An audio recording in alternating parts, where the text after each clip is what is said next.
আসসালামু আলাইকুম। সবাই কেমন আছেন? আশা করছি ভালো আছেন। আমি আল্লাহর রহমতে ভালো আছি। ছোলা রান্না করব। কড়াইতে তেল দিয়ে দিছি।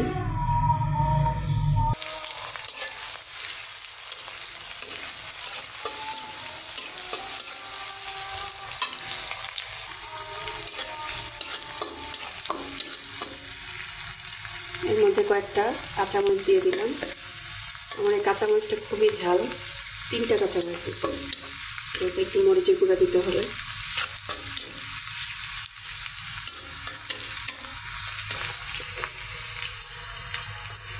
দিয়ে দিচ্ছি গরম মশলা, তেজপাতা, দারচিনি, এলাচ সব ধুয়ে রাখা হয়েছিল।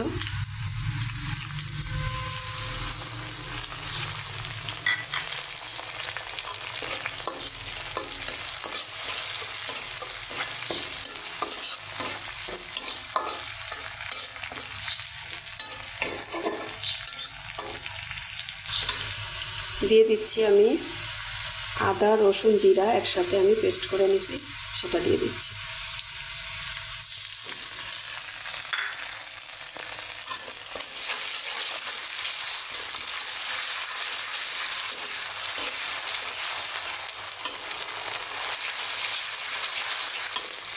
আদা, রসুন, জিরা মশলাটা কষানো শেষ, কাঁচা গন্ধটা গেছে।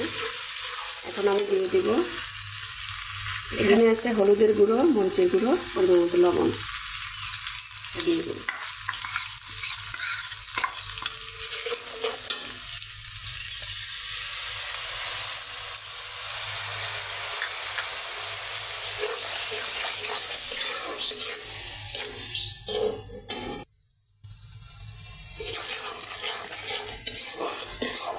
মশলাটা ভালো করে অনেকক্ষণ ধরে কষিয়ে নেব।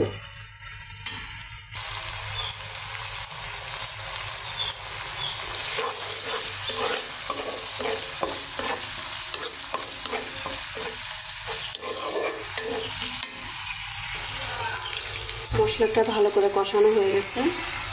এখন আমি দিয়ে দেবো ছোলাগুলো। আমি এর সাথে একটু সিদ্ধ আলু দিই, তাহলে একটু ছোলাটা একটু গ্রেভি গ্রেভি টাইপের হয়।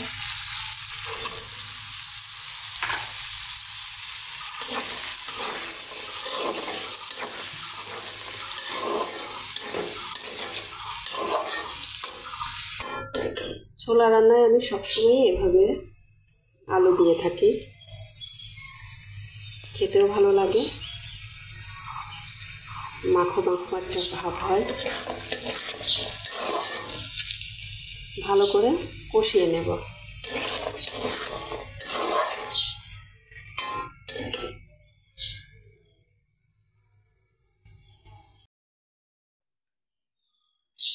এই যে আলুর চপ বানানোর জন্য সব কিছু রেডি করে নিছি।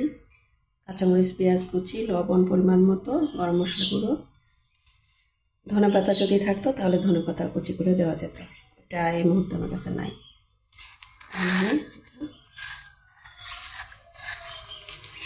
সব কিছু একসাথে আমি মিক্সড করে রেডি করে দেব।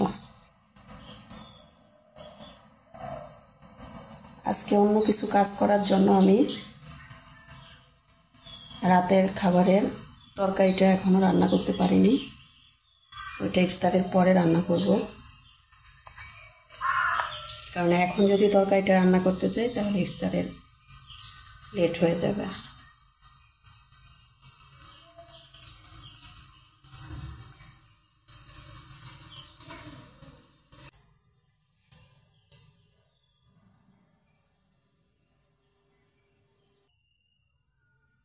যে আলুর চপগুলো আমার বানানো শেষ, রেডি করে নিলাম। বেসন রেডি করে নেব। এখানে দিছি বেসন, হলুদের গুঁড়ো, মরিচের গুঁড়ো, একটু খাবার সোডা। বেসনটা রেডি করে নিলাম।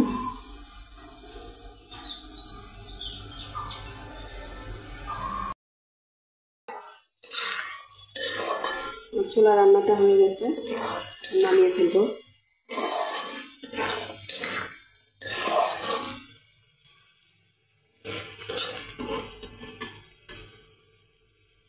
এই যে বেগুনের জন্য আমি বেগুনগুলো কেটে নিচ্ছি, এখন সামান্য লবণ মেখে রেখে দিচ্ছি।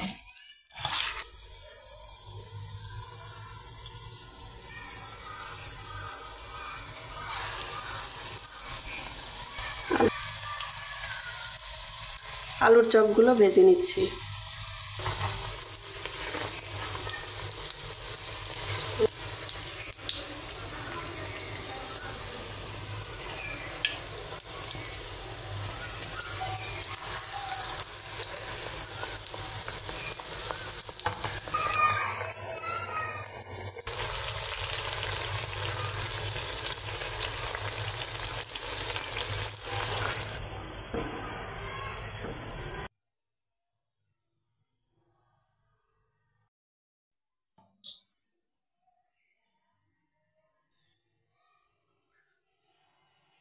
বেগুনিটা ভেজে নিচ্ছে।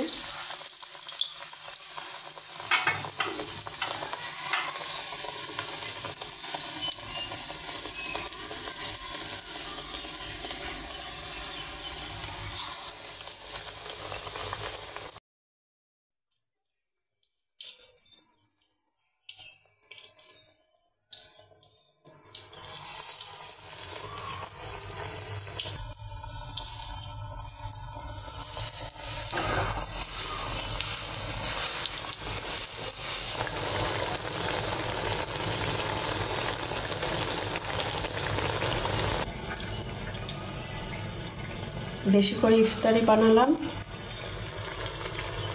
এখন হাজবেন্ড বলতেছে ফোন করে আসতে পারবে না, আপনার তো ইফতারি কে খাবে?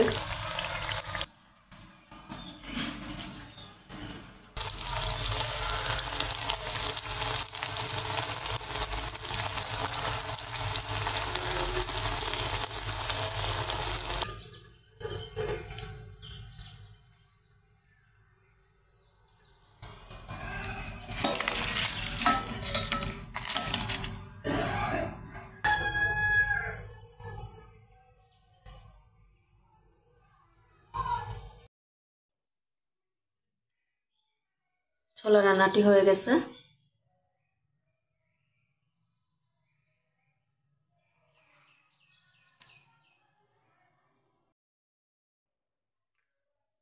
মাছ রান্না করব। আজকে রাতের রান্নাটা দুপুরে করে রাখতে পারিনি, কোনো একটা কারণে লেট হয়ে যায়, এই জন্য রাতে রান্না করতেছি।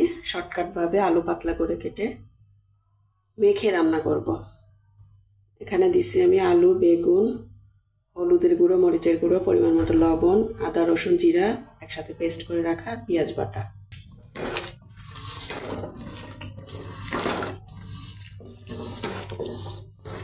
সুন্দর করে তরকারিটা মেখে নিচ্ছি।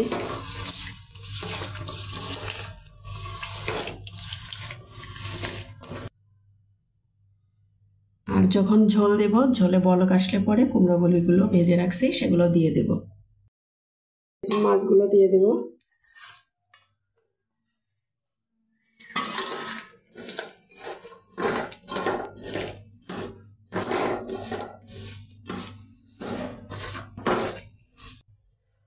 ঝোলের জন্য একটু সামান্য পানি দিয়ে দিচ্ছি।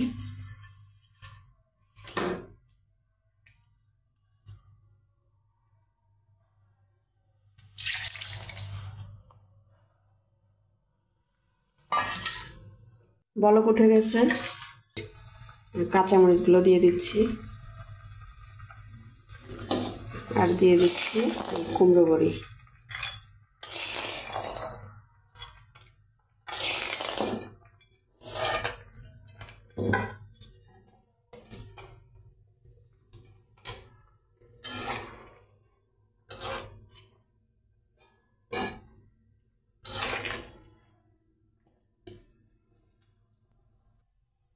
লবণটা দেখে নিই, কারণ এখন তো আমি রাতে রান্না করতেছি, কেউ ভাববেন না যে এটা দিনের বেলা।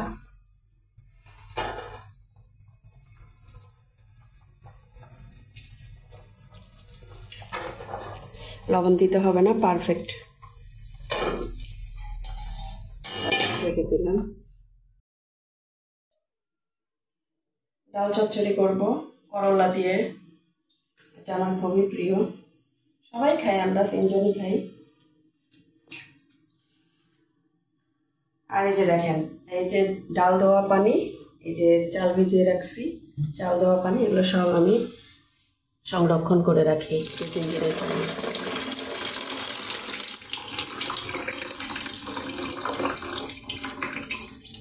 চাল ডাল ধোয়া পানি আমি সবসময় এভাবে জমিয়ে রাখি। রাত্রে রান্না করতে আমার একদমই ভালো লাগে না, আজকে শরীরটা খুবই খারাপ ছিল, অন্য একটা ব্যস্ততার কারণে আমি দুপুরে রান্না শেষ করতে পারিনি, শুধু ইফতারিটা কমপ্লিট করছি। এখন এই যে রাত্রে আসছি রান্না করতে, এখন শুধু ভাত ডাল চচ্চড়িটা হলেই হয়ে যায়, মাছটাও শেষের দিকে। ফ্রিজে অন্য তরকারি আছে। এখন ডাল চচ্চড়ির জন্য নিয়ে নিছি হলুদের গুঁড়ো, সামান্য মরিচের গুঁড়া, কারণ কয়েকটা কাঁচামরিচ দিয়েছি, এই কাঁচামরিচটা খুবই ঝাল। আমার মতো লবণ, পেঁয়াজ কুচি, রসুন কুচি, আর দিয়ে দেবো করলা আর একটা টমেটো। এভাবে কেউ ডাল চচ্চড়ি করে খেয়েছেন কিনা করলা দিয়ে, বা কেমন লাগে আপনাদের কাছে কমেন্ট করে জানাবেন প্লিজ। এবার করলাটা দিয়ে দেব।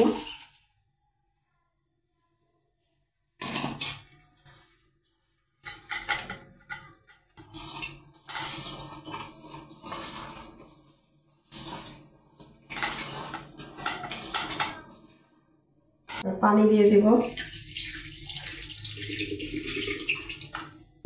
বেশি পানি দেবো না, একটু চচ্চড়ি টাইপের করবো।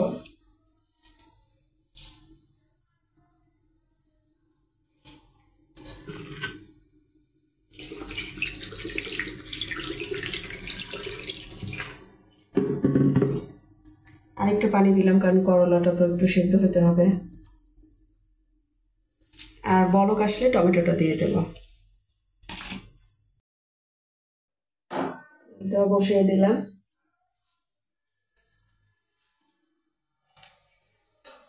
মাছ রান্নাটা প্রায় হয়ে গেছে।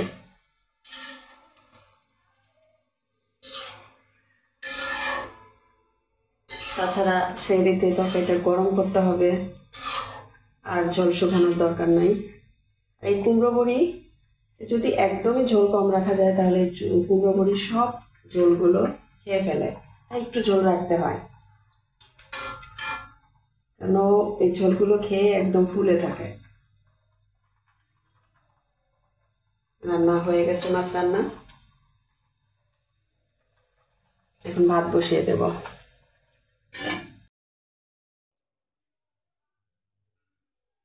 এই যে মাছ রান্নাটি হয়ে গেছে।